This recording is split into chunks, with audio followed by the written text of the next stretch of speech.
पहले आप जरा वाई लिख दीजिए मुझे।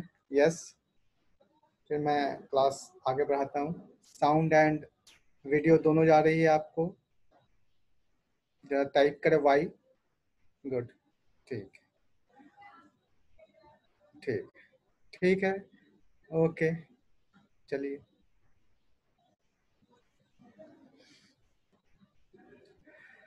अब ये बताइए कि लास्ट डे हमने आपको जो कॉन्स्टिट्यूशंस एंड बेसिकली हम आपको लास्ट डे जो पढ़ा रहे थे या जो अभी हम आपको पढ़ा रहे हैं उसको आप समझिए कि वो टॉपिक क्या है। वो पॉलिटी एंड गवर्नेंस हम आपको पढ़ा रहे हैं, ना कि हम अभी आपको कॉन्स्टिट्यूशन पढ़ा रहे हैं। हम ये ट्राई कर रहे हैं अभी आपको कि भारत में किस प्रकार से जो राज व्यवस्था है और किस प्रकार से जो शासन व्यवस्था है वो डेवलप हुआ। इसको बिल्कुल मैं आपको प्रारंभ से इसको स्टार्ट किया, जीरो से, और कहाँ से आप कह सकते हैं 31 दिसंबर 1600 से हमने आपको यहाँ पर स्टार्ट किया। एंड फिर किस प्रकार से ब्रिटिश पार्लियामेंट का नियंत्रण स्थापित हुआ ईस्ट इंडिया कंपनी के ऊपर, और धीरे धीरे करके वो बढ़ता ही चला गया। इसके संदर्भ में पहला कानून आया रेगुलेटिंग एक्ट 1773, फिर उसके बाद पिट्स इंडिया एक्ट आया 84 में, एंड उसके बाद फिर चार्टर एक्ट आपका आया 1793 में, फिर चार्टर एक्ट 1813 में आया, और फिर चार्टर एक्ट 1833 में आया। यहाँ तक हमने आपके साथ डिस्कस किया लास्ट क्लास में। तो होपफुली मुझे ऐसा लग रहा है कि आप इन चीज़ों को समझ रहे हैं। और इन चीज़ों को समझने से पहले मैं आपको फिर से एक बात बताना चाहता हूँ यहाँ पर कि मेरा अभी जो लक्ष्य है आपको लेकर, इस बात को समझिए, वो अभी लक्ष्य है हमारा यूपीएससी पीटी। ठीक है, तो पीटी में कैसे क्वेश्चंस, कितने डेप्थ क्वेश्चंस पूछे जाते हैं और किस तरह के क्वेश्चंस, किस नेचर के क्वेश्चंस पीटी में पूछे जाते हैं, मेरा ज़्यादा फोकस 80% फोकस अभी वहाँ पर होगा। उसका काउज ये है कि जब आप पॉलिटी एंड गवर्नेंस पढ़ते हैं, कहीं पर भी पढ़े होंगे, तो वहाँ पर ज़्यादा फोकस मेन दिया जाता होगा मेरे ख्याल से। मैं तो पढ़ा नहीं हूँ आपके क्लास में, लेकिन मुझे लगता है कि वहाँ पर ज़्यादा फोकस मेन पे दिया जाता है। इस कारण आपका जो पीटी का पोर्शन है वो कुछ ना कुछ अधूरा रह जाता है। तो हम यहाँ पर आपके साथ डिस्कस कर रहे हैं, लक्ष्य हमारा टारगेट है पीटी, और जैसा हमने पहले भी बोला था कि हमारा एक उद्देश्य रहेगा, ये टारगेट भी है कि हिंदी माध्यम के स्टूडेंट और जो स्टूडेंट्स हमारे हैं उनको ज़्यादा से ज़्यादा पीटी क्वालिफाई करवाना। तो मैं समझता था कि कहाँ कहाँ पर आपके लूप होल्स हैं, कहाँ पे कमियां हैं। बेसिकली मैं उन कमियों को दूर करने का प्रयास कर रहा हूँ। लास्ट क्लास जब हमने आपके साथ डिस्कस किया तो एकदम बेसिक चीज़ें को मैंने डिस्कस किया, और जो ब्रिटिश शासन व्यवस्था में जो बेसिक चीज़ें थी वो हमने आपके साथ डिस्कस किया। धीरे धीरे आप जानते हैं कि प्रशासन भी जटिल होता जाता है, बहुत सारे चीज उसमें समावेशित होते जाते हैं। इसीलिए अब जो हम आपके साथ डिस्कस करेंगे उसमें कई चीजें जो हैं वो थोड़ी जटिलता की तरफ आएंगी, और धीरे धीरे करके फिर वो आगे बढ़ते हुए आपको संविधान के निर्माण और शासन, देखिए केवल संविधान नहीं, आप जो पढ़ते हैं वो केवल संविधान पढ़ते हैं, पर यहाँ पर इस बात ध्यान रखिएगा कि हम संविधान के डेवलपमेंट के साथ साथ प्रशासन, शासन का डेवलपमेंट, गवर्नेंस का जो पार्ट है वो भी डेवलपमेंट और कैसे आगे बढ़ा हम वहां तक आपको पढ़ाएंगे। अब आप में से बहुत सारे लोग मेरे स्टूडेंट्स हैं और आप जानते हैं कि मैं जीरो से स्टार्ट करता हूं, और जो भी मैं सब्जेक्ट आपको लेता हूं, पढ़ाता हूं, उसके क्वेश्चंस करवाने की, उसके क्वेश्चंस होने की गारंटी होती है। तो आप यकीन माने, थोड़ा सा अगर आप रिवीजन अच्छा से करें, अच्छा से क्लास को ले, रेगुलर ले, उसमें आप किसी भी तरह से डिसकंटिन्यू ना करें, तो आप देखेंगे कि आपके बहुत सारे क्वेश्चंस जो हैं, जो छूट जाते हैं, नहीं समझ में आते हैं, वो सब यहाँ से हो जाएंगे। तो लास्ट डे हमने आपके साथ डिस्कस किया था, और वो हमारा पॉइंट था, डिस्कस करने वाला पॉइंट था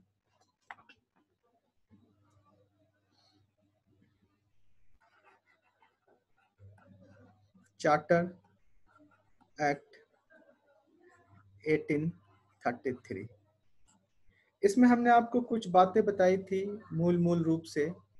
उसमें हमने आपको बताया था कि governor general and his council में एक गवर्नर जनरल होते हैं और 4 उनके मेंबर या काउंसिलर इसको कहते हैं, वो होते हैं। ठीक है। इसके साथ साथ हमने आपको ये बताया था इसमें कि मद्रास, है ना, एंड बॉम्बे जो प्रोविंस था, इसमें एक अगर अलग गवर्नर नियुक्त हुआ।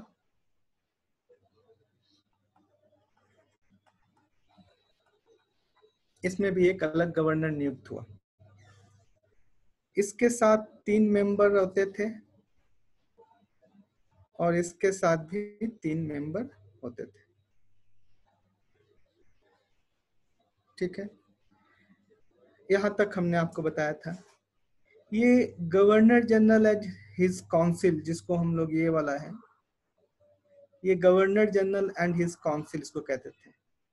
ठीक है, गवर्नर जनरल हम शॉर्ट में लिख रहे हैं, एंड हिज काउंसिल। इसका काम क्या था? इसका काम था नियम का निर्माण करना, नियम बनाना, और इसी का काम था नियम को लागू करना।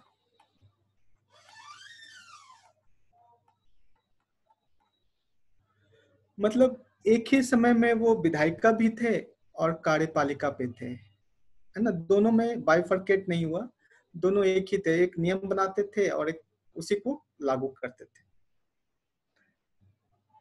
ये सब हमने आपको 1833 के एक्ट में बताया। अभी थोड़ा सा आगे बढ़ रहा है। आपका एक क्वेश्चन हो सकता था कि सर प्रोविंस तो 3 था, एक मद्रास, एक बॉम्बे, और एक हमने सुना है, आप लोगों ने सुना होगा, बंगाल। तो बंगाल में कोई गवर्नर नहीं था क्या? तो नहीं, बंगाल में कोई गवर्नर नहीं था, बल्कि जो गवर्नर जनरल ऑफ इंडिया थे, वही बंगाल के गवर्नर भी थे और उसी तरह से काम कर रहे थे। यानी एक व्यक्ति जो गवर्नर जनरल ऑफ बंगाल और गवर्नर जनरल ऑफ इंडिया, वो दोनों एक ही व्यक्ति थे। ठीक है, और उनके अंदर में ये लोग होते थे 4 मेंबर। अब यहां पर एक परिवर्तन ये आया,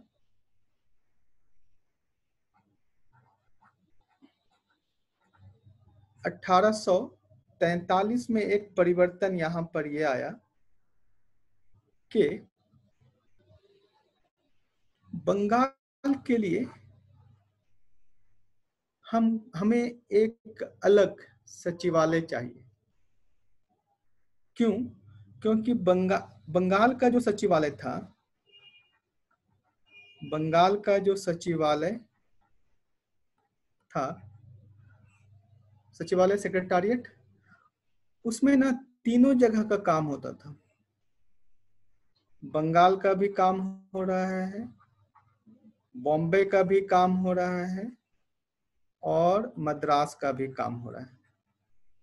ठीक है, एक ही सचिवालय में सब जगह का काम होता था।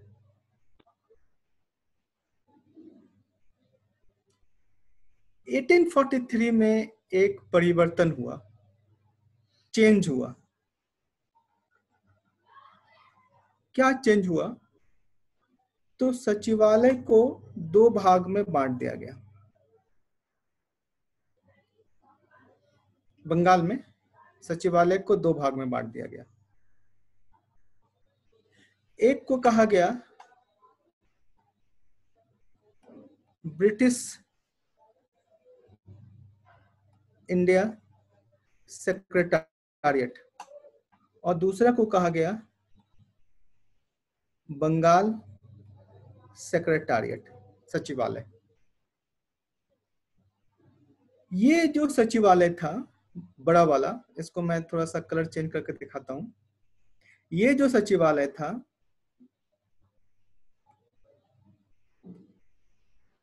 ये जो सचिवालय था, अब उसको कहा गया कि भारत में जितने भी ब्रिटिश के साम्राज्य है उसका शासन यहां से होगा। इसीलिए इसको कहा गया भारत सचिवालय।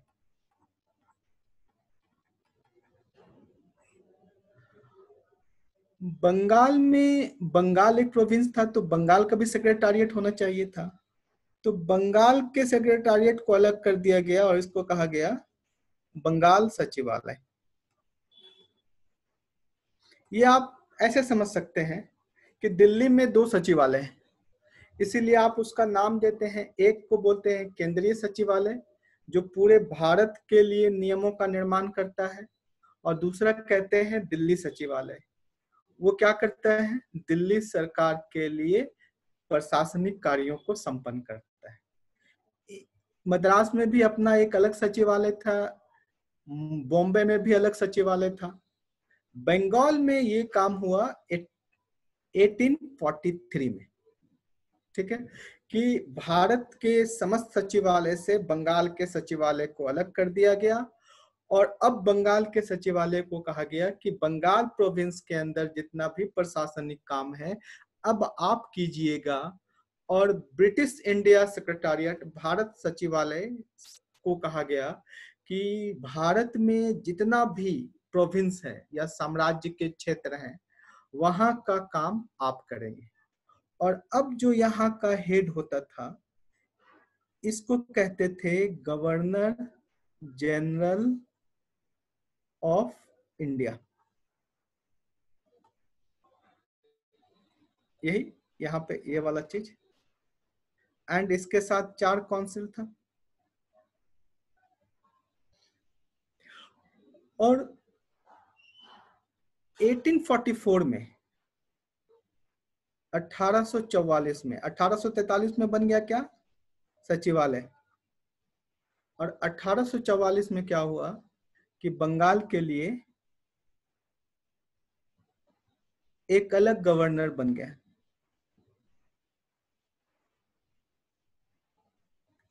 ठीक है, तो अब क्या हो गया? मद्रास में अलग गवर्नर है, यहाँ पे देखिए, बॉम्बे में अलग गवर्नर है, और 1844 से बंगाल में भी अलग गवर्नर है।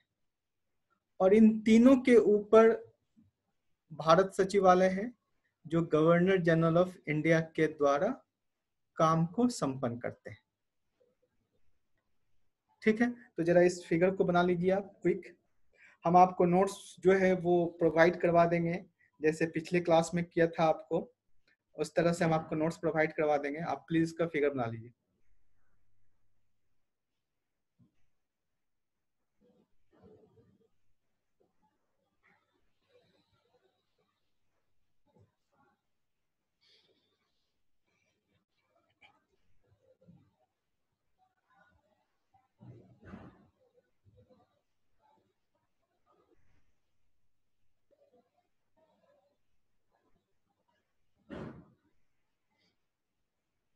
बन गया फिगर?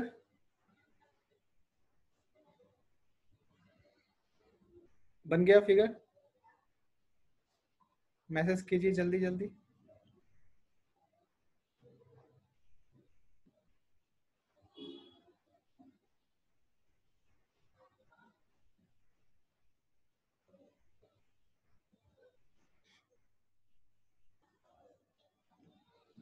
मैसेज कीजिए भाई।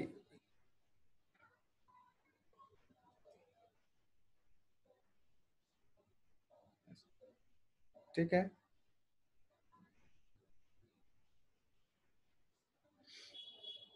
ओके, तो ठीक है, तो चेंज कर दीजिए पेज।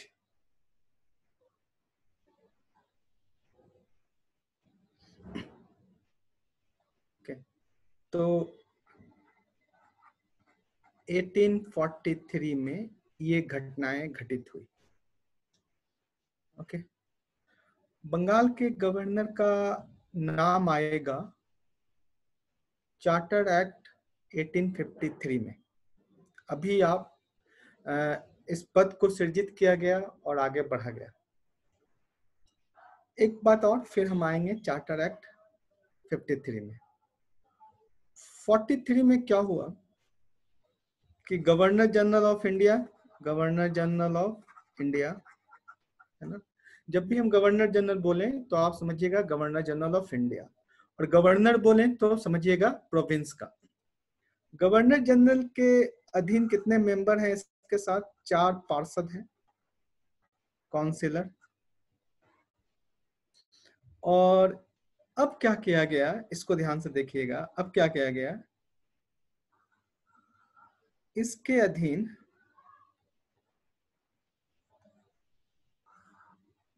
4 विभाग बना दिया गया। एक का नाम बोला राजस्व,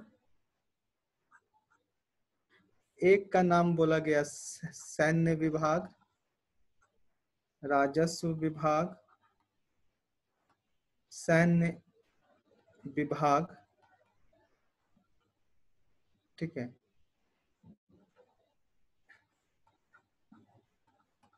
विदेश विभाग,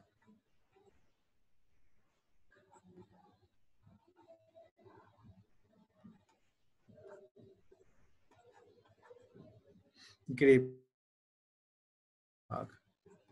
और इन सब के नीचे रख दिया एक सचिव को। सबकी जिम्मेवारी सौंप दिया एक सचिव को।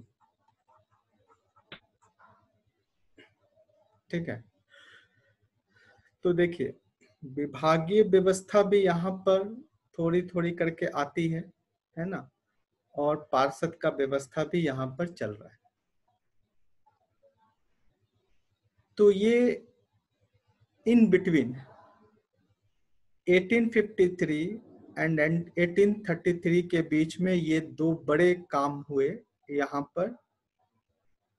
और अब आता है 1853 का एक्ट।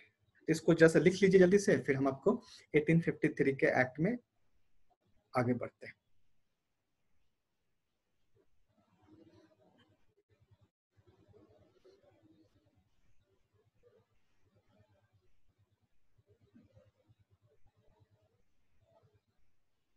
लिख लिया? तो अब आइए नेक्स्ट पेज में हम आगे बढ़ते हैं।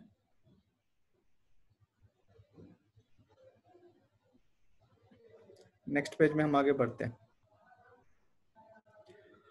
अब आइए चार्टर एक्ट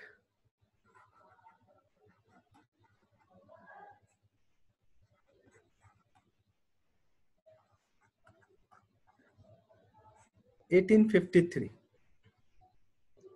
ठीक है, अब थोड़ा हम बड़े एक्ट, ये सारे एक्ट जो हैं वो थोड़े से बड़े हैं, तो इसको थोड़ा ध्यान देना है। यहाँ हम पॉइंट वाइज आपको बता रहे हैं कैसे कैसे चीजें हुई। आपने देखा होगा 1833 के एक्ट में कहा गया कि सिविल सर्विसेज के लिए कोई भेदभाव नहीं है।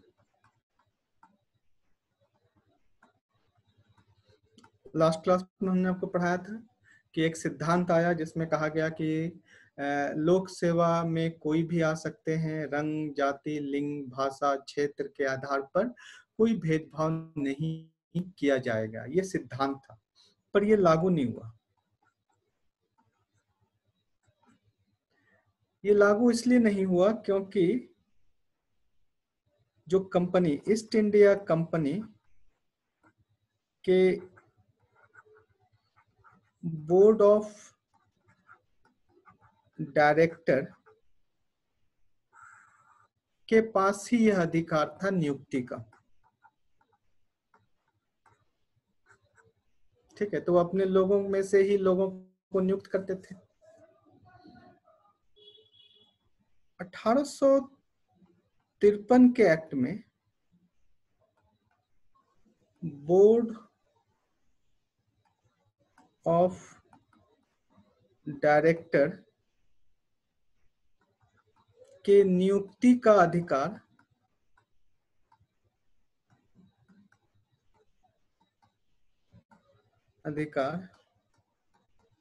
समाप्त कर दिया गया। मतलब आपको नियुक्ति का अधिकार नहीं होगा। साथ ही साथ ये पहले था 24 मेंबर था इसमें पहले, मतलब कब पहले। अब इसमें नया परिवर्तन ये किया गया कि बोर्ड ऑफ डायरेक्टर में 18 मेंबर को कर दिया गया, 18 मेंबर को कर दिया गया, और इसमें से 6 मेंबर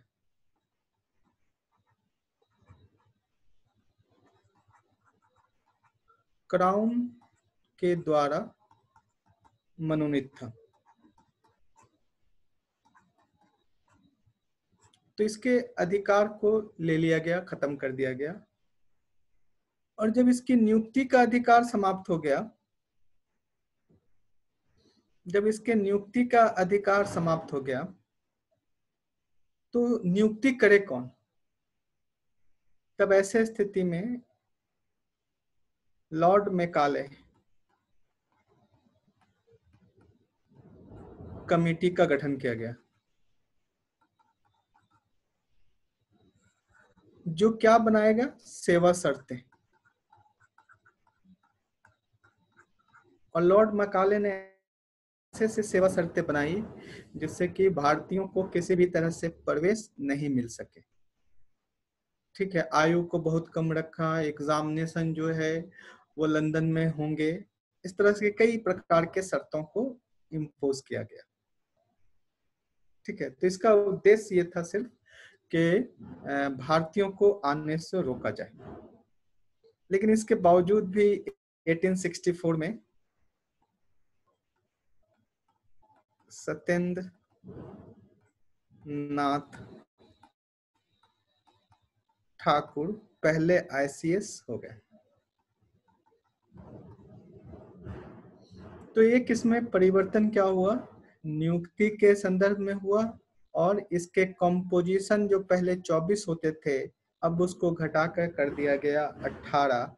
उस 18 में से भी 6 जो हैं वो क्राउन के द्वारा मनोनीत होते थे। ठीक है, ये दो बातें। तीसरी बातें नेक्स्ट पेज में हम आपसे बात कर रहे हैं। Next page. ओके, देखिए अभी तक आपने पढ़ा कि ऐसे अभी तक आपने पढ़ा governor general and his council, है ना? इसमें कितने लोग थे? 1 गवर्नर जनरल प्लस 4 उनके अन्य सदस्य। ठीक है, तो ये चीजें अभी भी कंटिन्यू कर रही थी कि गवर्नर जनरल और उसके 4 सदस्य उसके काउंसिलर में थे। लेकिन इसके साथ साथ अब कहा गया कि सिर्फ ये 4 लोग यानी 5 लोग मिलकर के नियम का निर्माण नहीं करें, बल्कि हम इसमें थोड़ा विस्तार देना चाहते हैं। इसीलिए अब क्या किया गया कि इसमें 6 अतिरिक्त सदस्य सम्मिलित किए गए। ठीक है, 6 सदस्यों को इसमें शामिल कर लिया गया। और 6 सदस्यों में से कौन कौन से लोग थे? एक था सीजीआई, है ना, जो उस समय उच्चतम न्यायालय थे उसके मुख्य न्यायाधीश, प्लस उसके एक और जज, तो 2 हो गए। और हमारे यहाँ उस समय 4 प्रोविंस थे, तो 4 प्रोविंस से एक एक रिप्रेजेंटेटिव। 4 प्रोविंस कौन कौन थे? तो Bombay, Bengal,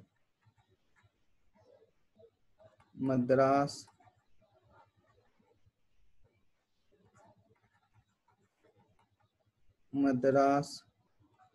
and north west province. ठीक है, तो इन चारों से एक एक सदस्य को चुना गया। ठीक है, तो अब क्या है, governor general and his council में एक गवर्नर जनरल है और उनके साथ 4 मेंबर हैं। और अब 6 अतिरिक्त सदस्य को चुना गया, जो सीजीआई हैं, एक जज हैं, बॉम्बे, बंगाल, मद्रास और नॉर्थ प्रोविंस के एक एक रिप्रेजेंटेटिव हैं। और इन सब के समूह को कहा गया, ध्यान रखिएगा, इन सब के समूह को एक लिए कहा गया विधान परिषद। विधान परिषद। ठीक है, तो इनके लिए अब एक नया शब्द आ गया, और वो नया शब्द था विधान परिषद का, या हम लोग इसको कहते थे लेजिस्लेटिव असेंबली।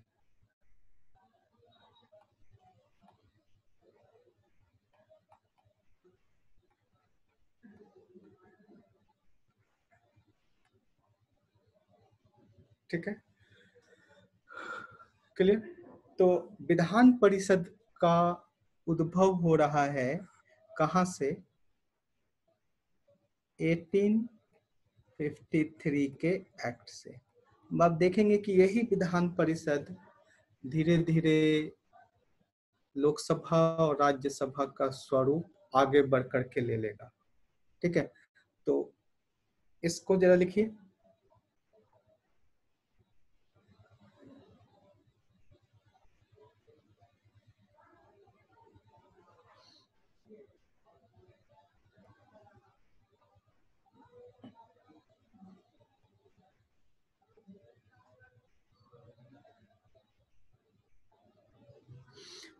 इस बात को ध्यान रखिएगा, जो हम अभी आपके साथ डिस्कस कर रहे हैं, ये पार्ट ऑफ पॉलिटी भी है एंड पार्ट ऑफ हिस्ट्री भी है।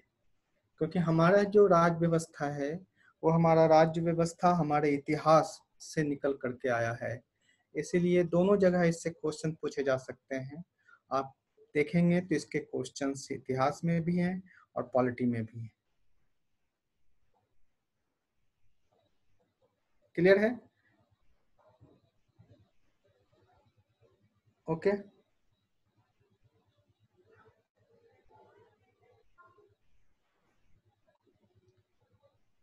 अब देखिए क्या हुआ इसके बाद। 1857 का रिवोल्ट हो गया, क्रांति हो गई, है ना। और 1857 के क्रांति की स्थिति ये थी कि ब्रिटिश जो गवर्नमेंट थी वो लगभग समाप्त होने के कगार पे थी, किसी तरह से बच गई। और जब ब्रिटिश ईस्ट इंडिया कंपनी पूरी तरह से जर्जर स्थिति में आ गई थी, तब ऐसे स्थिति में इस क्रांति के बाद ईस्ट इंडिया कंपनी को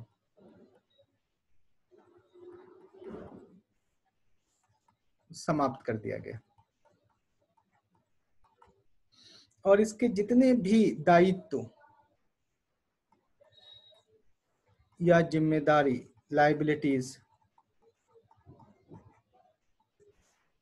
सब कुछ ब्रिटिश पार्लियामेंट पे आ गया। ब्रिटिश संसद के पास अधिग्रहण हो गया। ब्रिटिश संसद ने कहा ठीक है, हमारे सारी रिस्पॉन्सिबिलिटी जो है वो अब हम लेते हैं ईस्ट इंडिया कंपनी का, इसीलिए कोई भी धारक हो या कोई भी शेयर धारक हो, धारक, शेयर धारक, है ना, इन सब को घबराने की कोई जरूरत नहीं है। उसके पैसे नहीं डूबेंगे, उनके ऋण नहीं डूबेंगे, हम सब जो है अपने ऊपर लेते हैं और अब हम भारत पर प्रत्यक्ष रूप से शासन करेंगे, ब्रिटिश सरकार का शासन होगा। और इस संदर्भ में उन्होंने 2 अगस्त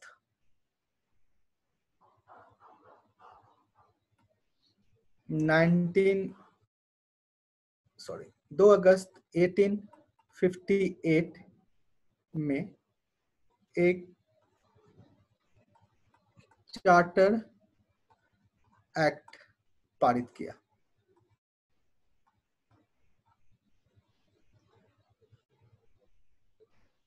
इस चार्टर एक्ट 58 में मूल रूप से 3 बातों को कही गई। इस चार्टर एक्ट में 3 बातों को कहा गया। इस चार्टर एक्ट में 3 बातों को कहा गया। क्या क्या बात कहा गया? पहली बात ये कही गई कि ईस्ट इंडिया कंपनी समाप्त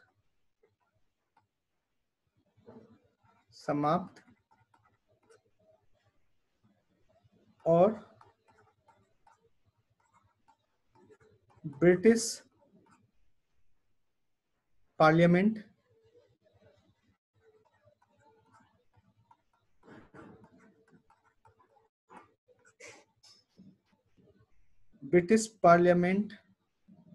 के अधीन भारत को कर दिया गया। एक बात। दूसरी बात इसमें कही गई कि अब भारत के जो प्रशासनिक व्यवस्था है, शासन की जो व्यवस्था है, उस शासन व्यवस्था को संपन्न करेंगे इंग्लैंड के माध्यम से, और इससे संपन्न करेंगे भारत सचिव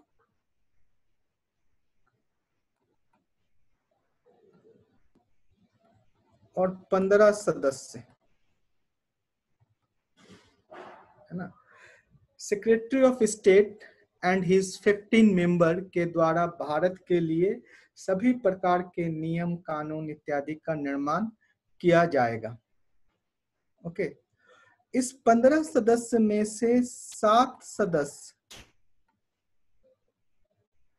क्राउन के रिप्रेजेंटेटिव होंगे, क्राउन मनोनीत करेगा, और 8 सदस्य बोर्ड ऑफ डायरेक्टर्स, 8 सदस्य डायरेक्टर ऑफ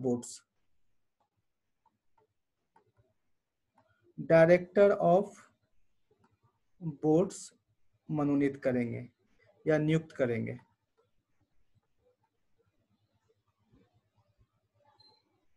ओके। और तीसरी बात कहा गया कि जो गवर्नर जनरल ऑफ इंडिया होंगे, गवर्नर जनरल ऑफ इंडिया, ये वारसराय भी कहलाएंगे।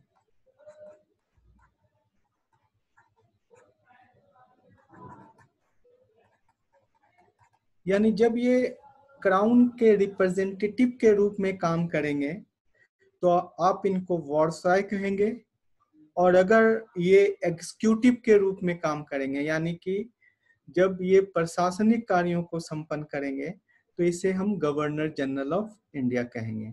तो ये 3 बड़े परिवर्तन यहाँ पर हुए। ठीक है। क्या क्या परिवर्तन हुए? 2 अगस्त 1958, जिसको हम लोग चार्टर एक्ट 1958 कहते हैं, इसमें 2 परिवर्तन ये हुए। नंबर 1, कि ईस्ट इंडिया कंपनी को समाप्त कर दिया गया। उसके स्थान पर सारी लाइबिलिटीज ब्रिटिश पार्लियामेंट के अधीन हो गई। ईस्ट इंडिया कंपनी को समाप्त करने के बाद भारत का शासन कैसे हो, इसके लिए एक भारत सचिव और 15 सदस्यीय काउंसिल मेंबर जो है वो नियुक्त हुए, जिसमें से 7 सदस्य क्राउन के द्वारा मनोनीत थे और 8 सदस्य डायरेक्टर ऑफ बोर्ड के द्वारा नियुक्त किए गए। और तीसरी बात यह है कि गवर्नर जनरल ऑफ इंडिया को वायसराय भी कहा जाएगा जब ये क्राउन के रिप्रेजेंटेटिव के रूप में काम करेंगे, तो इन्हें वायसराय कहा जाएगा। एंड जब ये एग्जीक्यूटिव के रूप में काम करेंगे तो इन्हें गवर्नर जनरल ऑफ इंडिया कहा जाएगा। इसके साथ इसमें एक और बातों को कहा गया, नेक्स्ट पेज में अगर आप लिख लें इसको, या रुक जाइए एक सेकंड, पेज मत बदलिएगा। ये जो चौथा पॉइंट यहाँ पर मैं लिख देता हूँ, यहाँ पर ब्लैक से देखिए लिखा होगा। चौथा पॉइंट ये था कि जो बोर्ड ऑफ डायरेक्टर था, बोर्ड ऑफ डायरेक्टर एंड दूसरा था court of director, sorry board of control, है ना, और कोर्ट ऑफ डायरेक्टर्स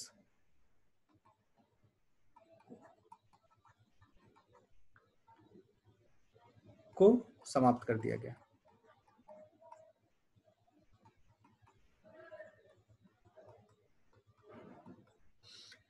तो ये जरा आप जल्दी से नोट डाउन कीजिए।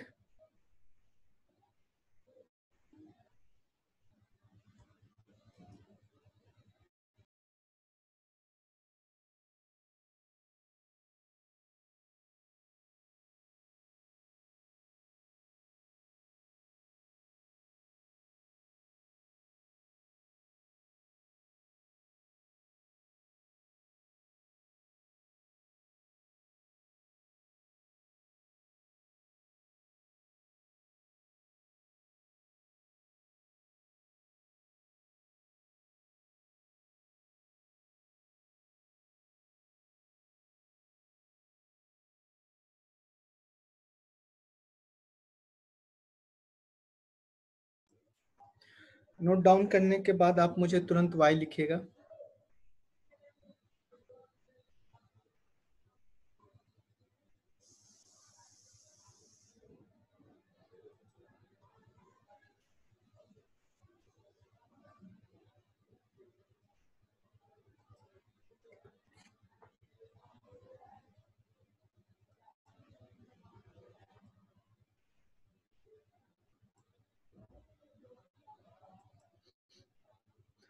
अच्छा, कोई प्रश्न है तो बताइए।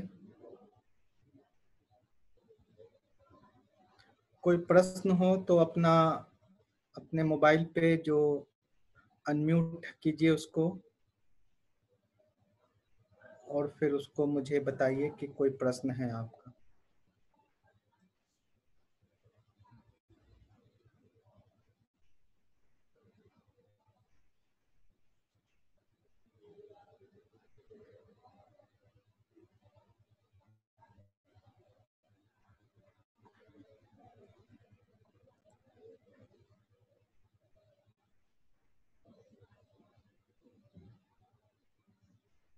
धर्मेंद्र जी जरा इन लोगों को अनम्यूट कीजिएगा थोड़ा,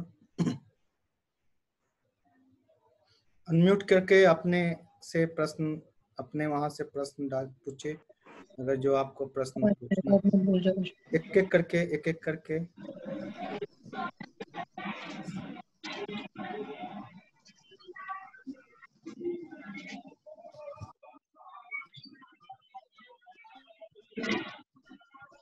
हेलो सर।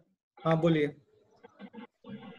सर 1773 में जब रेगुलेटिंग एक्ट आया था तो उसमें सर मतलब ये कहा गया था कि जो कानून बनेंगे वो गवर्नर जनरल बनाएगा, लेकिन उसको लागू करने से पूर्व भारत की अनुमति प्राप्त करनी होगी। क्या फिर यहाँ जो सर जो कानून बनाया जाएगा वो हाँ गवर्नर जनरल और उसकी परिषद बनाएगी, हाँ। लेकिन उसको लागू करने से पहले भारत सचिव की अनुमति प्राप्त करनी अनिवार्य था।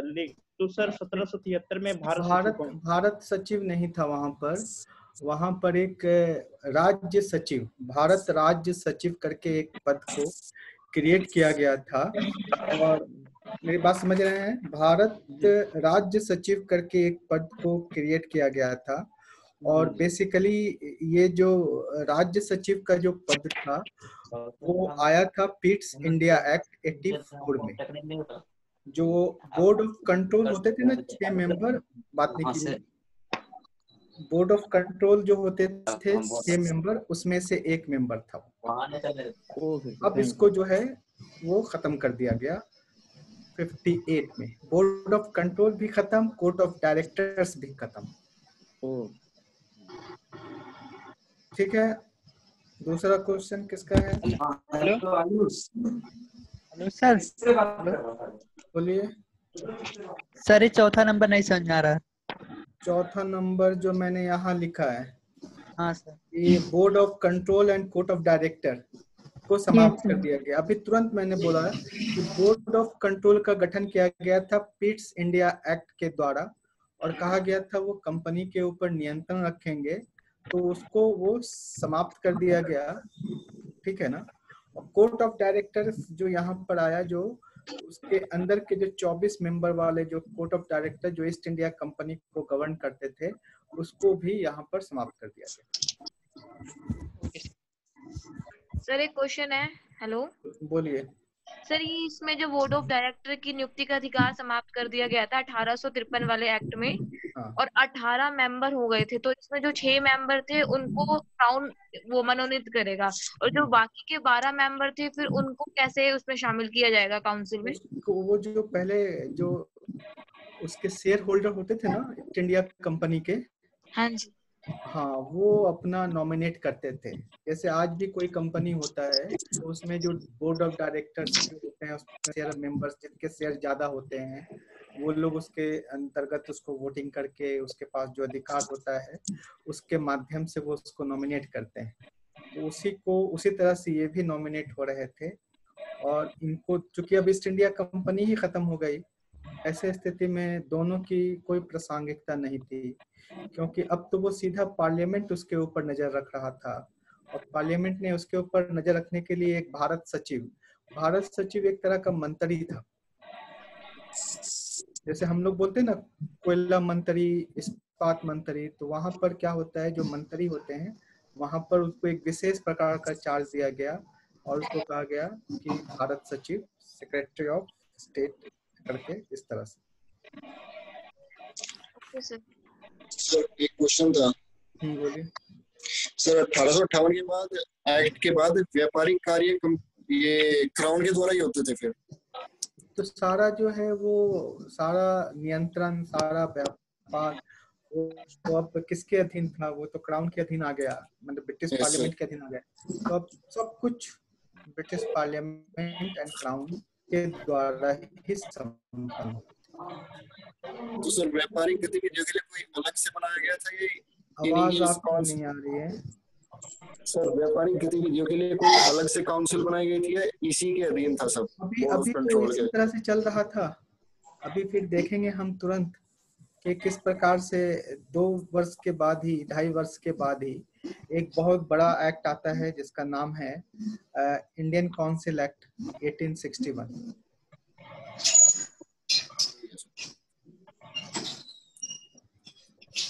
ठीक है।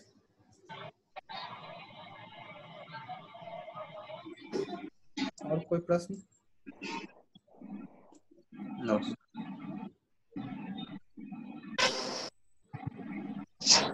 ओके, तो अगर अब कोई प्रश्न नहीं है तो हम अब फिर आ रहे हैं 1861 के इंडियन काउंसिल एक्ट की तरफ।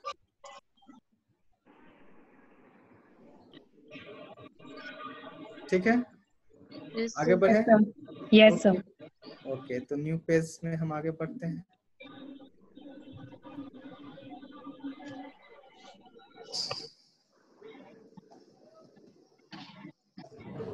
नया पेज दे दीजिएगा।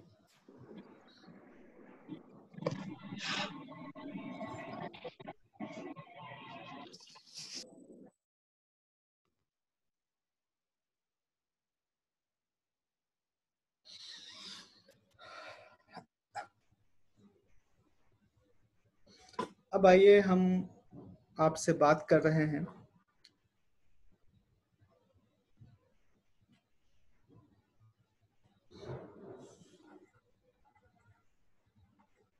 इंडियन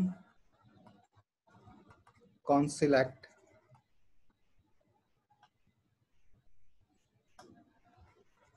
1861।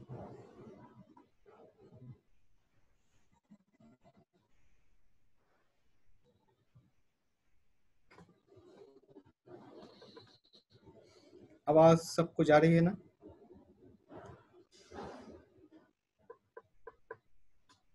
ओके, ठीक है।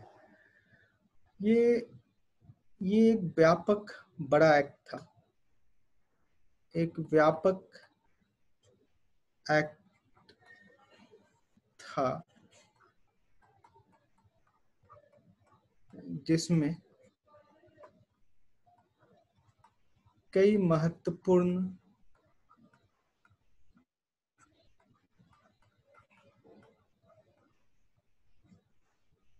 परिवर्तन हुए।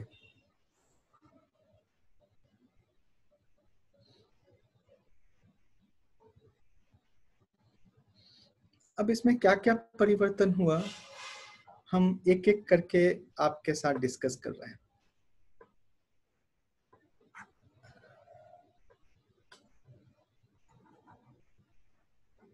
Governor general of India and his council। इसमें पहले यानी 1853 में टोटल इसमें जो सदस्य थे वो 5 थे। एक गवर्नर जनरल थे और उसके 4 काउंसलर थे, पार्षद थे। 1861 में अब इनकी संख्या 1 हो गए गवर्नर जनरल, 4 उसके पार्षद और एक नया सदस्य है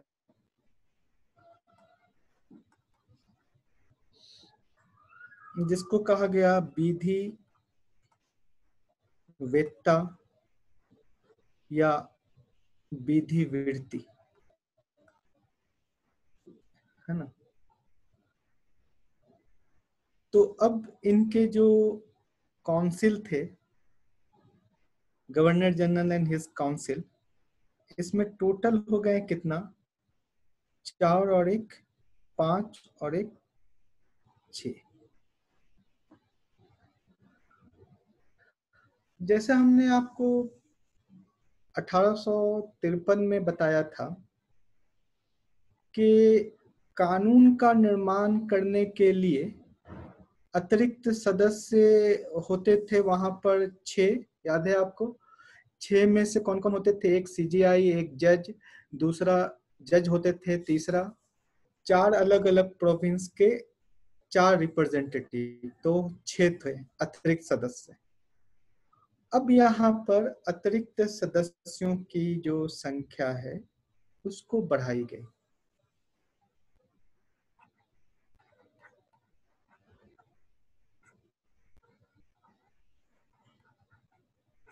अब अतिरिक्त सदस्य कितने हो गए, तो कहा गया कि न्यूनतम 6 होंगे एवं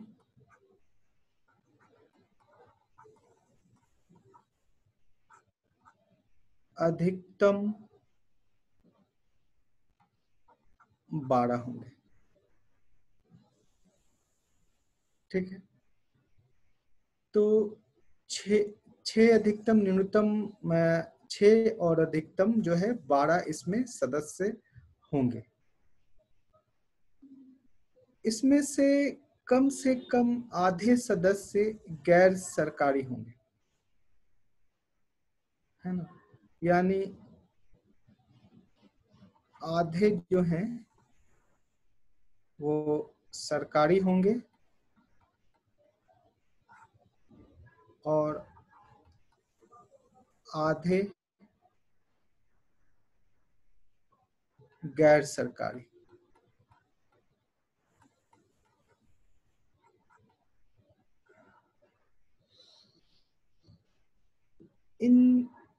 इनको हम लोग कहते थे विधान परिषद।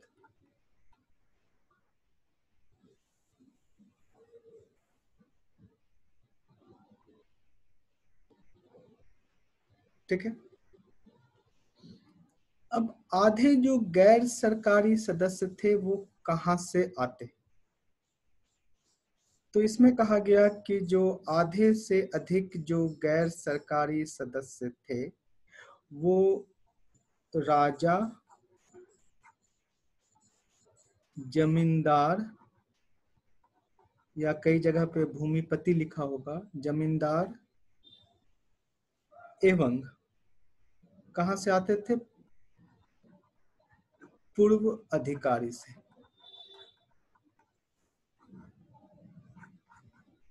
ठीक है।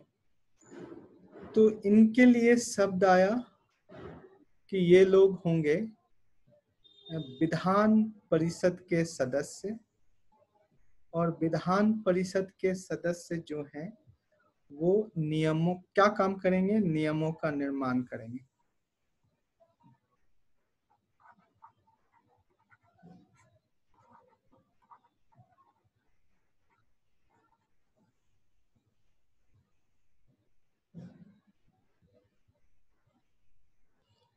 ठीक है। तो ये governor general and his council हो गया, और ये अतिरिक्त सदस्य 6 से 12 की इसमें पॉसिबिलिटी बनाई गई, जिसमें आधे सरकारी होंगे और आधे जो हैं वो गैर सरकारी होंगे, और इनका काम होगा नियमों का निर्माण करना। ये जो अतिरिक्त सदस्य हैं ये केवल निर्माण करेंगे, विधान बनाएंगे, विधान बनाएंगे,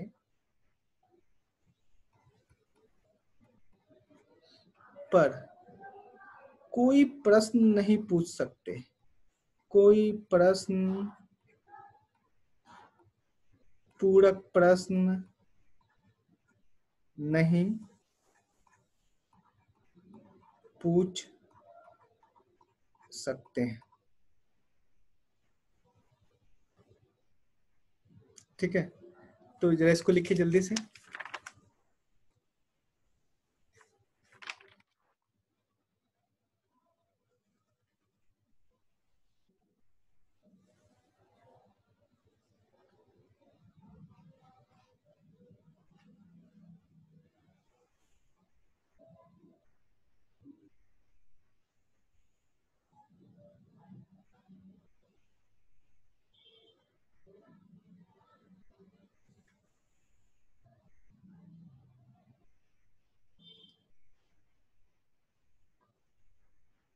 लिख लिया आप लोग?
ओके, तो यहाँ तक बात समझ में आई आपको कि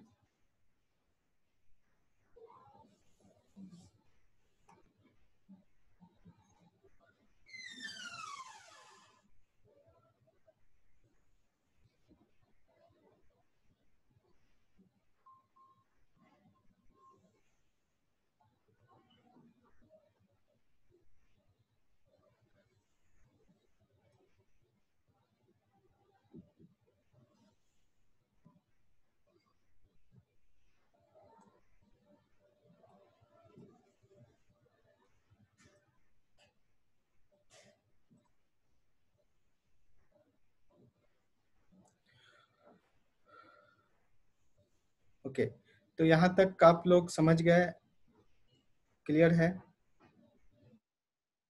कोई अगर यहाँ तक कोई प्रश्न? ओके, तो इसमें तो कुछ ज्यादा कुछ पूछना नहीं था।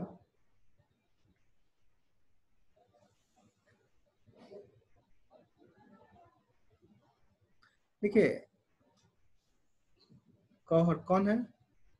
मुझे सजेशन मत दिया कीजिए आप कि किस स्पीड पे चलना है और किस स्पीड पे नहीं चलना है। अगर ऐसा दोबारा किए तो फिर मैं आपको ड्राइविंग सीट पे बैठा दूंगा और बोलूंगा ठीक है चलाइए आप गाड़ी।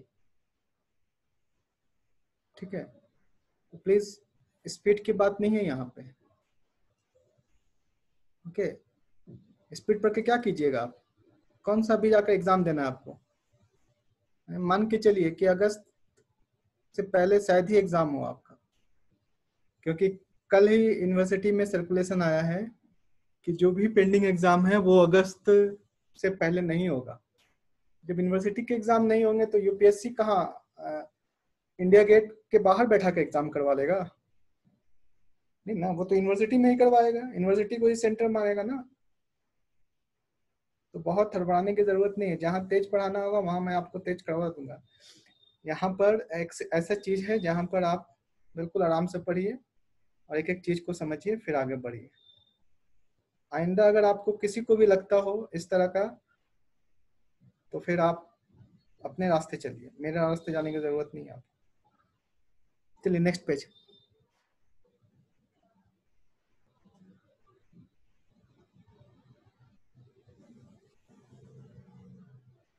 ओके, बिल्कुल आपने जो क्वेश्चन किया, नेक्स्ट पेज हम बात करते हैं। या एक सेकंड सुन लीजिए, एक सेकंड रुक जाइए, एक सेकंड रुक जाइए। ये है लेजिस्लेटिव असेंबली, इसमें चेंज आ गया 1853 में। इसमें जो है वो 1+4 एंड +6 था। अब इसमें क्या हो गया, 6 और अधिकतम 12। तो ऐसे स्थिति में क्या हुआ कि इसके जो संख्या है वो बढ़ने लगी। कितना हो गई होगी? देखिए यहाँ 6 ऐसे, एक सेकंड, 6 ऐसे हो गया। ये राइट नहीं हो रहा है।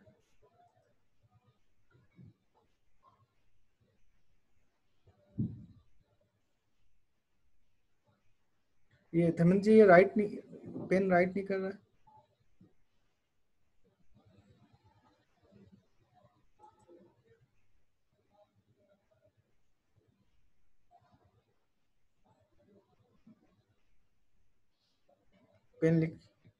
पेन से राइट नहीं हो रहा है।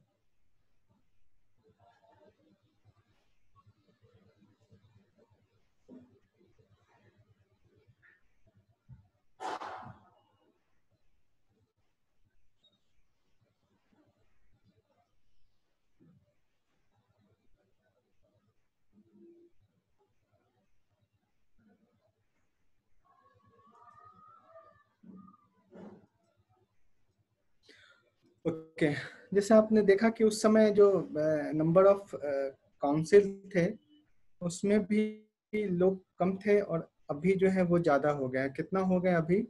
6+12 लगभग 18 के आसपास लोग जो हैं वो मिल करके नियमों का निर्माण कर रहे हैं। ओके, इसी समय फिर क्या हुआ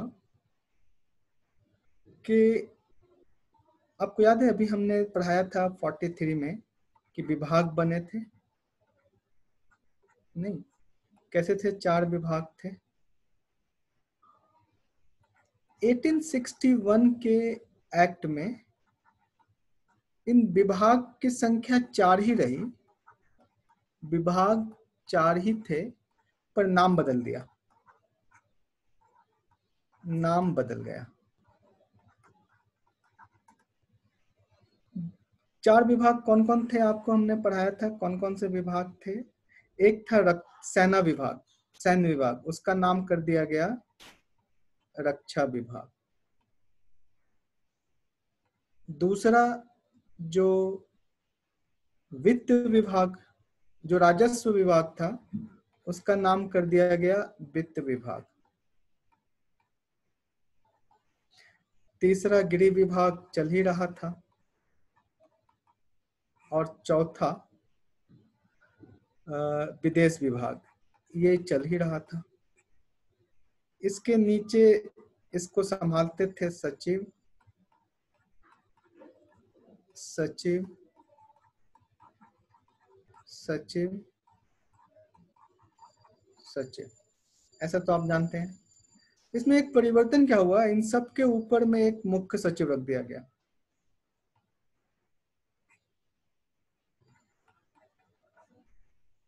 बोला ये लोग देखेंगे कैसे कैसे काम हो रहा है ना। तो अगर आप देखें आज भी भारत में विभाग जहां पर होते हैं, स्टेट में उनके ऊपर एक मुख्य सचिव होता है, केंद्र में जो मुख्य सचिव होता है उसका नाम, अभी तो मुख्य सचिव ही नाम है 61 के एक्ट में, पर बाद में इसका नाम चेंज हो जाएगा और इसका नाम हो जाएगा कैबिनेट सेक्रेटरी, मंत्रिमंडलीय सचिव। यही मुख्य सचिव कन्वर्ट कर जाएंगे 1935 के एक्ट में, और उस समय ये कहलाएंगे कैबिनेट सेक्रेटरी। तो विभाग वाली व्यवस्था यहाँ पर आ गई। ठीक है, इसको जल्दी से राइट डाउन करते रहिए आप लोग।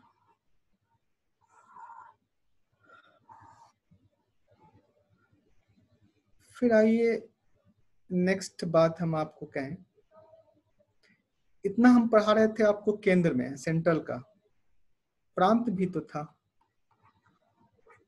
कौन कौन से प्रांत थे? बंगाल, मद्रास, है ना, बॉम्बे, नॉर्थ वेस्ट, क्लियर। तो इन प्रांतों में भी अब एक परिषद का गठन हुआ, और उसको हम लोग कहते थे यहाँ पर कार्यकारी परिषद।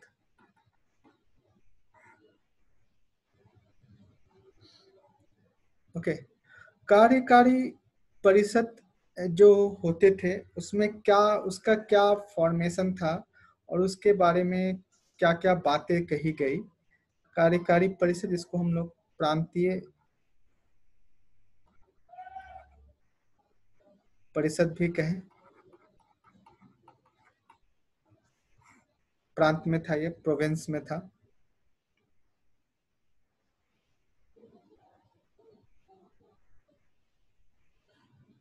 ओके, सुनिए हम बताएंगे आपको, अभी हम बताएंगे अध्यादेश के बारे में भी बताएंगे, शांत रहिए, हम बता देंगे अभी। इसके जस्ट बाद वाला पॉइंट हम आपको बताएंगे अध्यादेश के बारे में। कार्यकारी परिषद के अंतर्गत क्या था प्रांतों में, कि उनके अपने एक गवर्नर होते थे,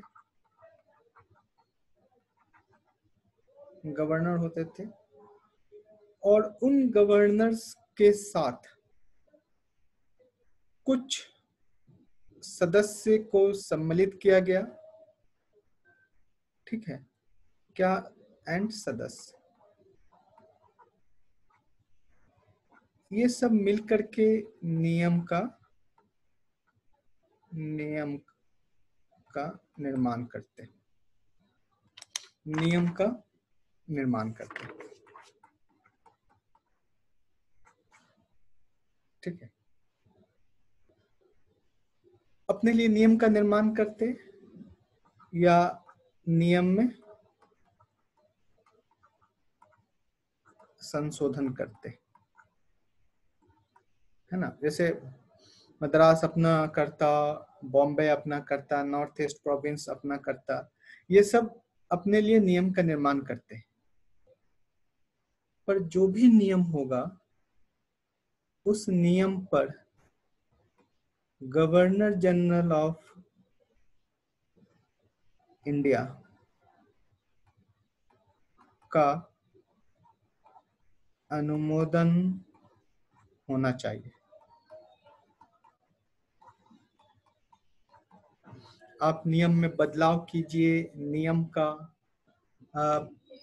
निर्माण कीजिए, परिवर्तन कीजिए, कुछ भी कीजिए, उससे कोई फर्क नहीं पड़ता, पर इसमें गवर्नर जनरल ऑफ इंडिया का अनुमोदन लिए बिना आप ऐसा नहीं कर सकते। तो ये प्रांतीय परिषद थे, इसको हम लोग कार्य परिषद भी वहां के रूप में कह सकते थे, कार्यकारी परिषद, क्योंकि ये कार्यों को संपन्न करते थे। ठीक है। अब इसमें एक प्रावधान किया गया, कहां पर, तो विधान परिषद और गवर्नर जनरल ऑफ इंडिया के संदर्भ में। इसमें कहा गया कि अगर मान लीजिए कभी ऐसा हो कि विधान परिषद किसी नियम के निर्माण में अपनी अनुमति नहीं दे रहा हो, या संकट काल हो, यानी जब विधान परिषद बैठ करके नियम नहीं बना सकते, तब ऐसे स्थिति में गवर्नर जनरल ऑफ इंडिया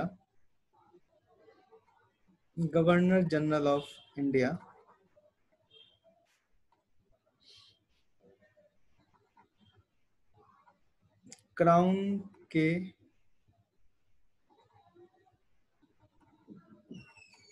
सहमति या इंफॉर्मेशन के द्वारा नियम बना सकते थे, नियम बना सकते थे। यह नियम 6 माह तक चलता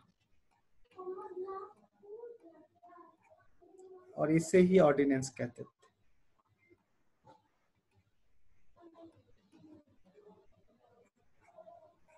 ठीक है। तो विधान परिषद के द्वारा अगर नियम बनाने को लेकर प्रक्रिया संपन्न नहीं हो पा रही है, तो ऐसे स्थिति में governor general of India crown की सहमति से या उन्हें इंफॉर्मेशन दे करके एक नियम का निर्माण कर सकते थे, और वह नियम की वैलिडिटी होती 6 माह, और यह था अध्यादेश।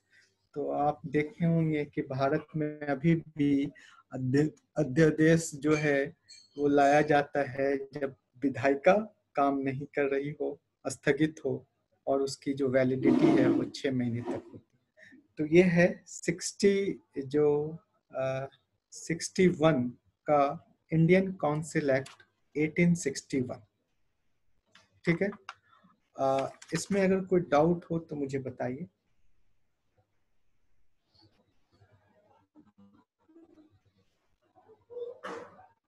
इसको देख लीजिए आप।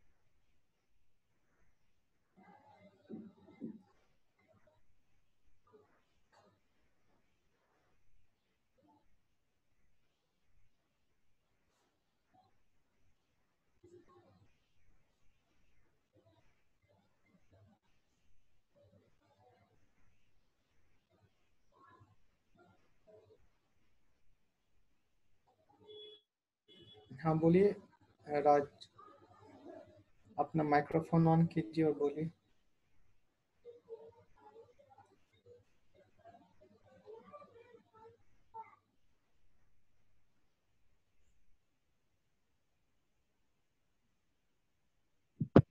हाँ सर। सर इसमें जो 8061 का भारत परिषद अधिनियम में जो सर अलग से मेंबर को शामिल किया गया, तो सर उसका उसका वोट का वैल्यू भी वही होता था जब कोई कानून बन रहा है, चाहे कोई विधि का निर्माण हो रहा है, तो उनको भी मेजोरिटी का उतना ही मतलब महत्व दिया जाता था, या फिर? Hello.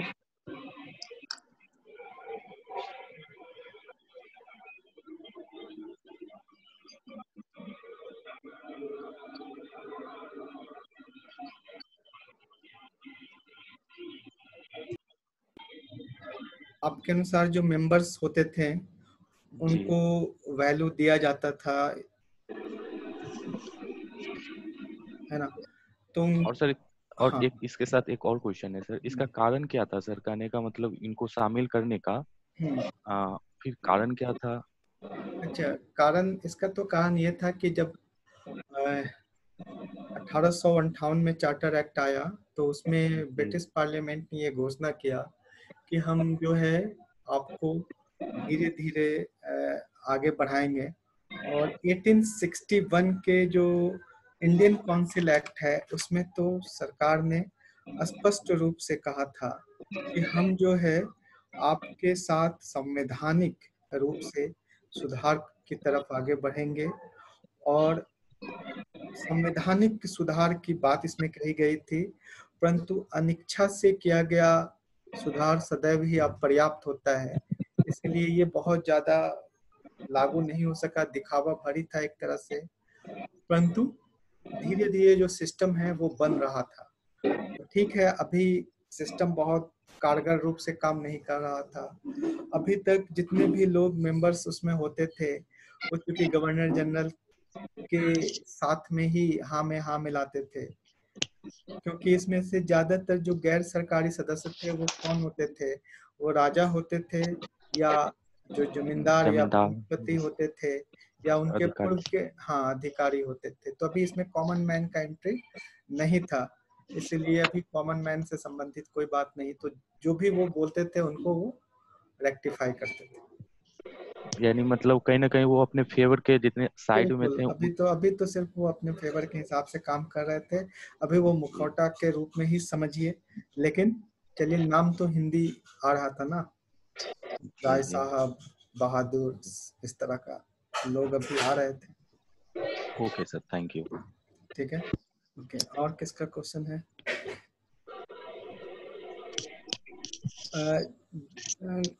Governor general council centre में सेम टाइप से प्रोविंस में भी थी।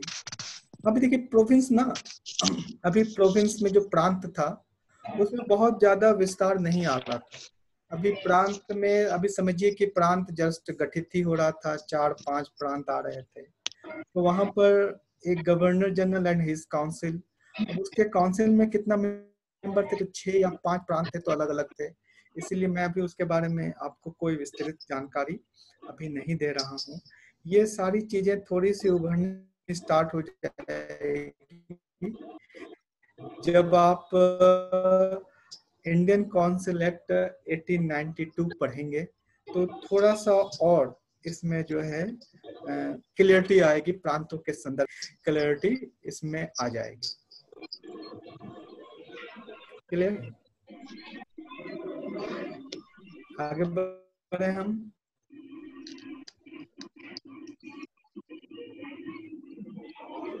तो सबको म्यूट किया जाए और आगे बढ़ते हैं।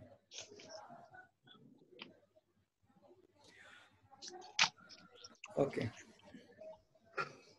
अब हम बात करते हैं आपका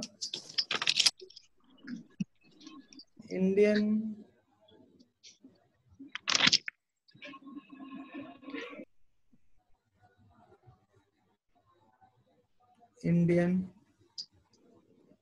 काउंसिल एक्ट,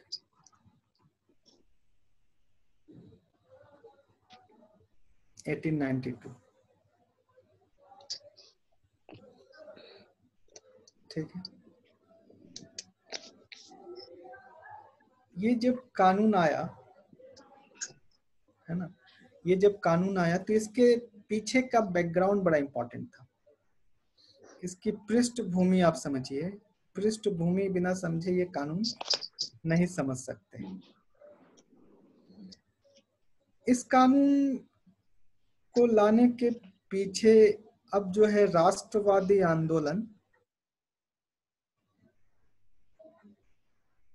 आंदोलन प्रारंभ हो चुका था।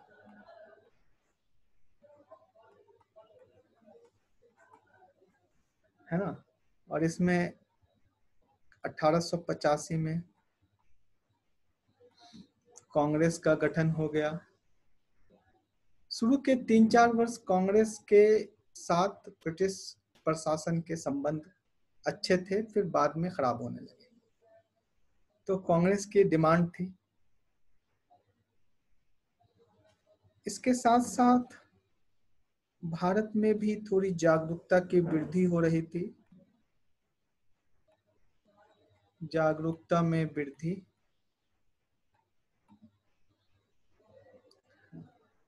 कैसे वृद्धि, जैसे आप जानते हैं कि स्वामी विवेकानंद, उसके बाद फिर और भी बहुत सारे लोग जो हैं इसमें सामाजिक उत्थान के लिए लगातार प्रयास कर रहे थे।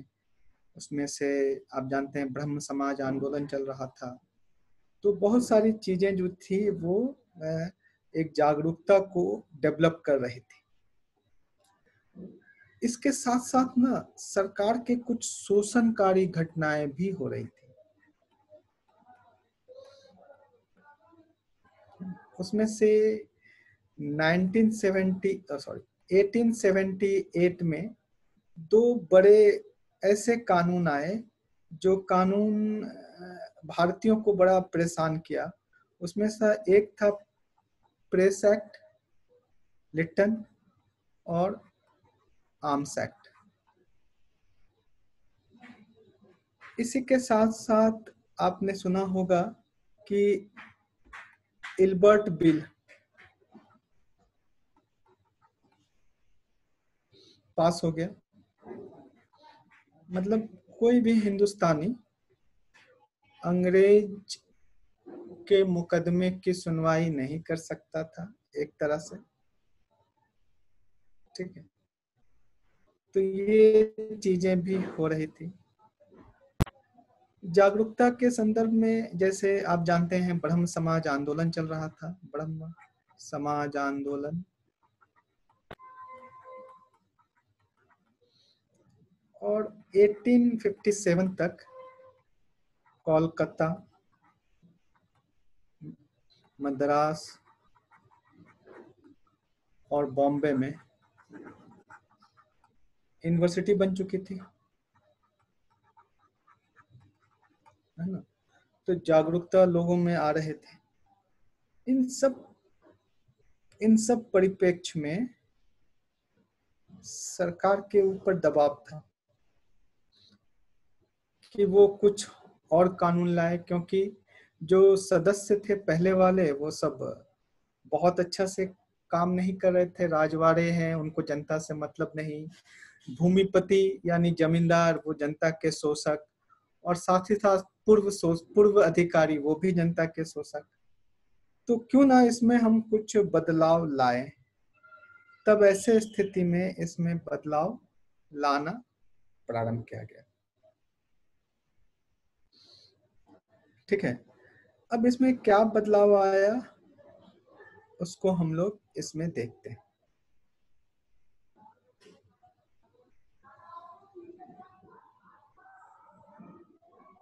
इस एक्ट में क्या क्या प्रावधान था।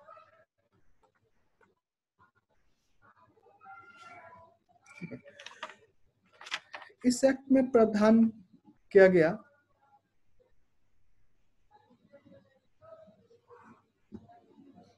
सेंट्रल में, केंद्र में क्या प्रावधान था।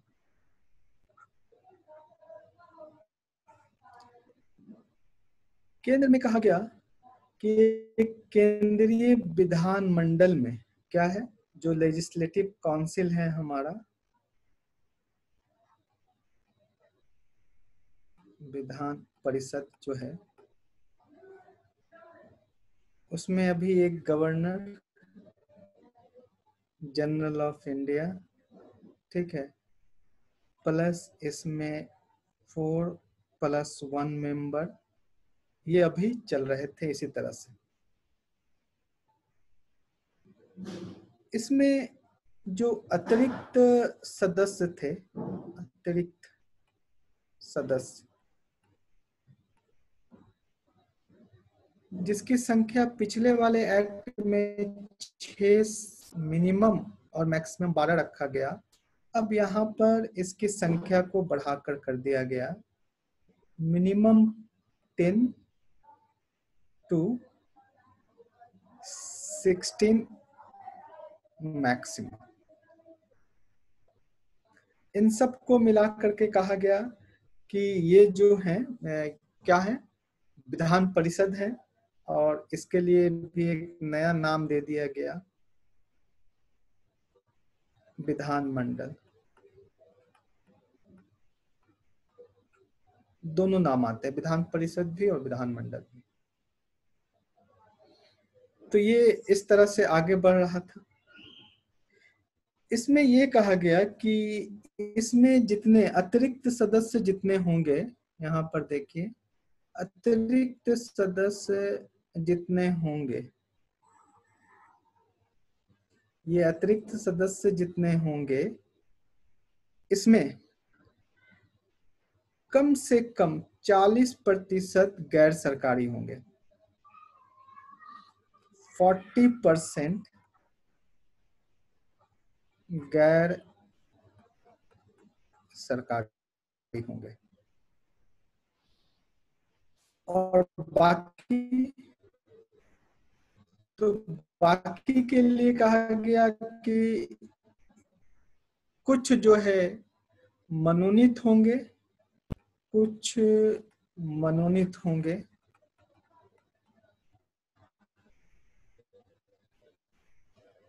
ठीक है, कुछ का मनोनयन होगा। तो इसी को हम आगे बढ़ा रहे हैं, इसको जो विधान परिषद है, इसको नेक्स्ट पेज में हम आगे बढ़ा रहे हैं। तो जरा नेक्स्ट पेज दीजिएगा।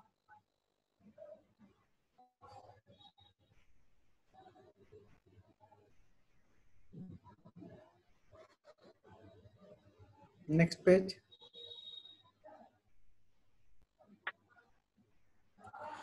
धर्मेंद्र जी,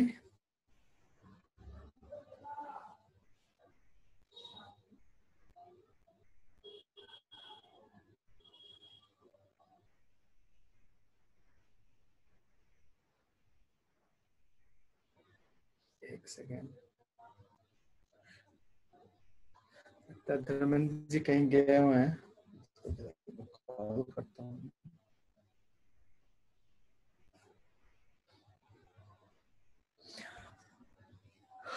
मेरे सिस्टम में थोड़ा सा वो प्रॉब्लम आ रहा था और ये सपोर्ट नहीं कर रहा था, तो इस वजह से मुझे जो है थोड़ा सा इसमें क्लास लेने में। इसको आप लिख लिए? बोलिए यस। अगर लिख लिया तो यस बोलिए, तो फिर मैं इसी को इरेज कर दूंगा। ओके, ठीक है। और अगर नहीं किए हो तो 1 सेकंड में जल्दी से आप इसका, अच्छा चलिए आ गया नेक्स्ट पेज। ओके, ठीक है। अभी हमने आपको क्या बताया कि इस एक्ट में कहा गया कि जो केंद्रीय विधानमंडल होगा, केंद्रीय विधानमंडल है ना, केंद्रीय विधानमंडल में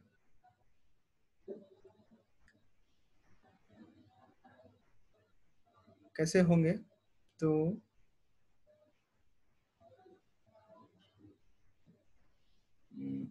एक गवर्नर जनरल प्लस उनके 5 पार्षद, इसको हम लोग कहते हैं काउंसिल, और इसके जो अतिरिक्त सदस्य होंगे, अतिरिक्त सदस्य के बारे में कहा गया कि न्यूनतम 10 और मैक्सिमम 16 होंगे। अब ये कहां से आएंगे, इस बात को समझिए। इसमें कहा गया कि अगर इसमें क्या होगा, अतिरिक्त सदस्य में से 5 जो सदस्य हैं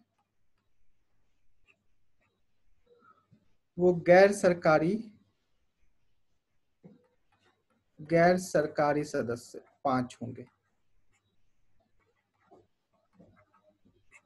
ठीक है। और ये जो 5 गैर सरकारी सदस्य हैं ये नॉमिनेट होंगे या रिप्रेजेंटेटिव होंगे बंगाल, बॉम्बे, मद्रास और नॉर्थ वेस्ट प्रोविंस। यहां से एक एक सदस्य आएंगे, तो 4 हो गया। और एक सदस्य और कहां से आएगा, तो इसको कहा गया कि जो कलकत्ता में चैम्बर ऑफ कॉमर्स है, चैम्बर ऑफ कॉमर्स,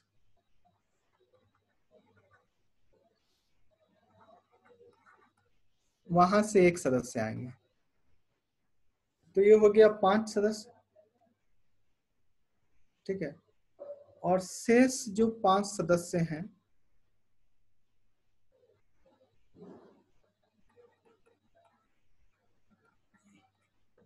उनको गवर्नर जनरल ऑफ इंडिया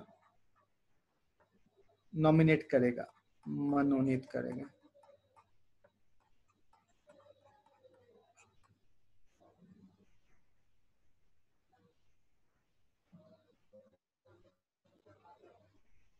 ठीक है। तो केंद्रीय विधानमंडल में अब टोटल सदस्य हो गए यहाँ से 5 और इधर आपके 6, तो टोटल हो गए अभी 16 सदस्य यहाँ पर काम कर रहे थे और इनका काम है नियम का निर्माण करना, नियम बनाना। ठीक है। इनको ना, इन लोगों को, जो ये जो सदस्य थे, इनको 2 अधिकार दिया गया था। 2 अधिकार थे इनके पास। पहला क्या था? पहला अधिकार ये था कि जो बजट होते थे, जिसको हम लोग कहते थे वित्तीय विवरण, मतलब बजट, वित्त विवरण पर अपने विचार रखते थे।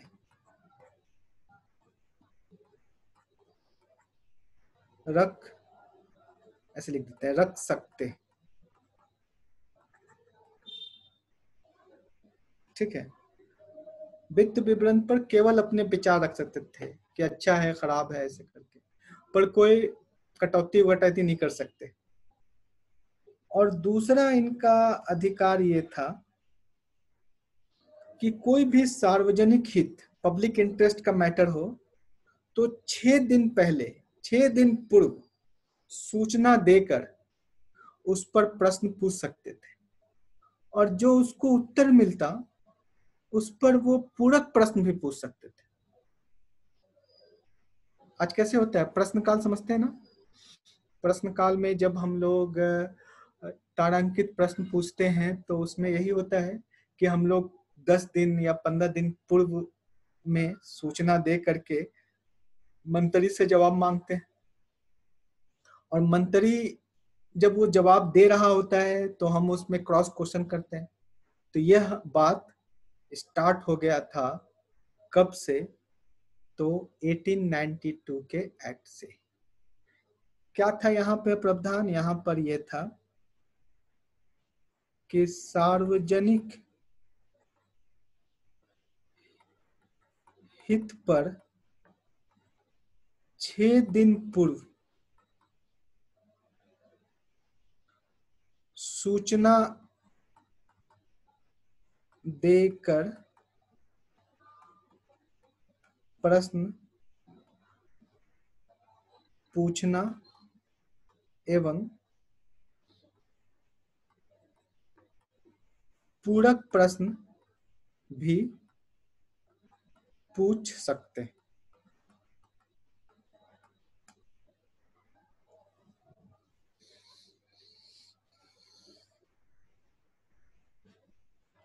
ठीक है, तो ये था सेंट्रल के लिए रूल।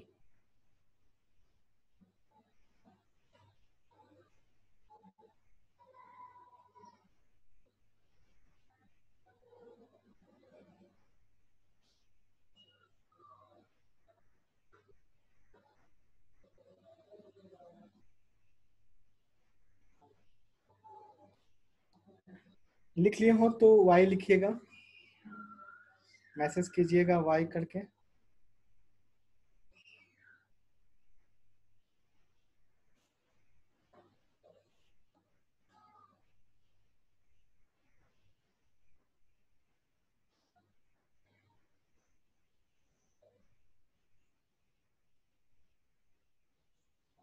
ओके, तो केंद्र में ये सारी बातें थी। अब जरा हम बात करते हैं कि प्रांत में क्या था। तो नेक्स्ट पेज में हम आपके साथ डिस्कस करते हैं कि प्रांत में क्या स्थिति थी। प्रोविंस, प्रांत मतलब प्रोविंस।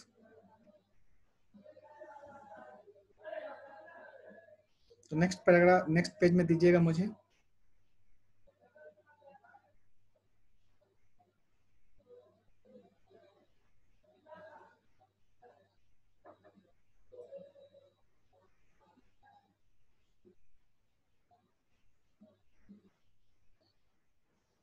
Next page.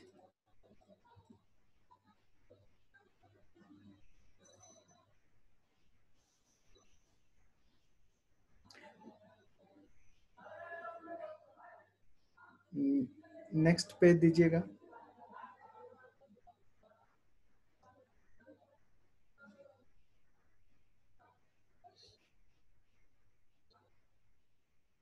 ओके, तो मैं इसको ना मिटा रहा हूं। अच्छा, आ जाएगा नेक्स्ट पेज। ओके, अब देखिए प्रांत की स्थिति क्या थी। प्रांत में कौन कौन अभी है? बॉम्बे है, Bengal, Madras, okay, north east province, ये सब प्रांत है। यहाँ पर भी प्रांत में भी प्रांतीय विधान मंडल बना। इसमें एक होते थे गवर्नर, और इसके साथ यहाँ पर भी अतिरिक्त सदस्य की नियुक्ति का प्रावधान किया गया। अतिरिक्त सदस्य क्या करेंगे? ये लोग मिलकर के नियम बनाएंगे, और इसकी मिनिमम संख्या रखी गई 8 और मैक्सिमम संख्या रखी गई 20, है ना। तो ये लोग मिलकर के प्रांत में नियम का निर्माण करेंगे। अब इसमें से कहा गया कि इसमें से कुछ यानी आधे से अधिक दो तरह से डिवाइड किया गया इन सदस्यों को। एक को कहा गया गैर सरकारी और दूसरे को कहा गया सरकारी। इसका मनोनयन करते थे गवर्नर, मनोनीत किसके द्वारा? बाय स्टेट के गवर्नर के द्वारा। और जो गैर सरकारी सदस्य होते थे प्रांत में, ये लोग नियुक्त होते थे कहां कहां से? तो इनकी नियुक्ति होती थी नगर पालिका, जिला बोर्ड,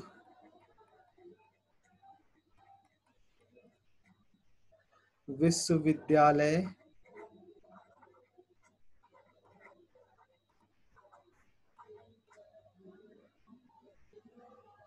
वाणिज्यिक मंडल,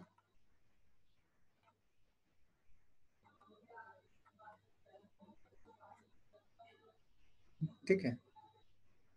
तो ये लोग यहाँ से अपना अपना, जैसे यूनिवर्सिटी अपना नियुक्त करता, सिलेक्ट करता, नगर पालिका अपने में से सिलेक्ट करता, जिला बोर्ड अपने में से सिलेक्ट करता, चैम्बर ऑफ कॉमर्स यानी जो वाणिज्यिक मंडल होते थे वो अपने से चयन करते थे।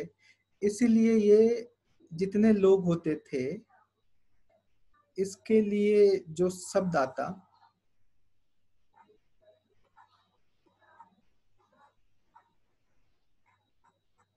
माननीय,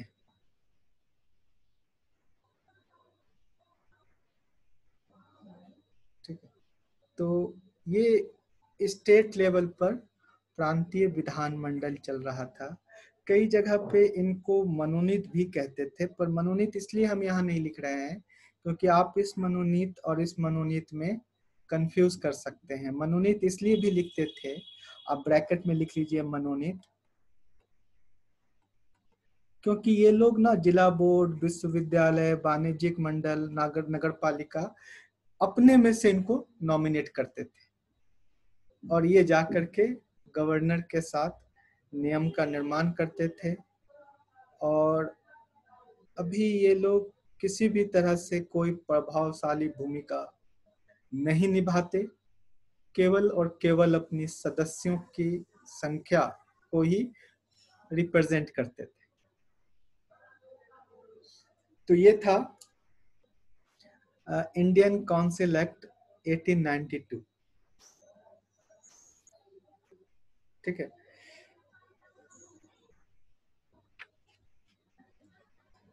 क्लियर है अभी तक?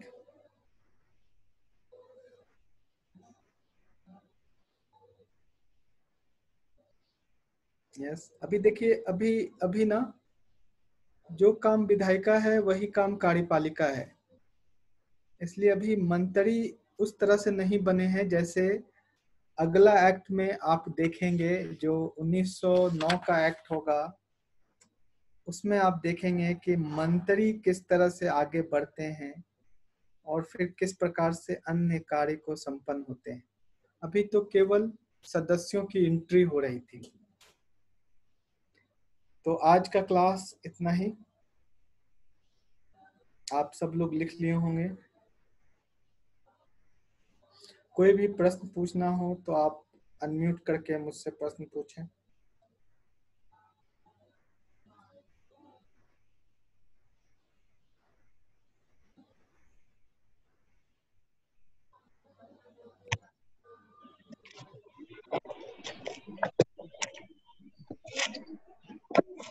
सर बोलिए। हाँ, ये प्रांत वाला है ना, वो वापिस समझाइए ना सर।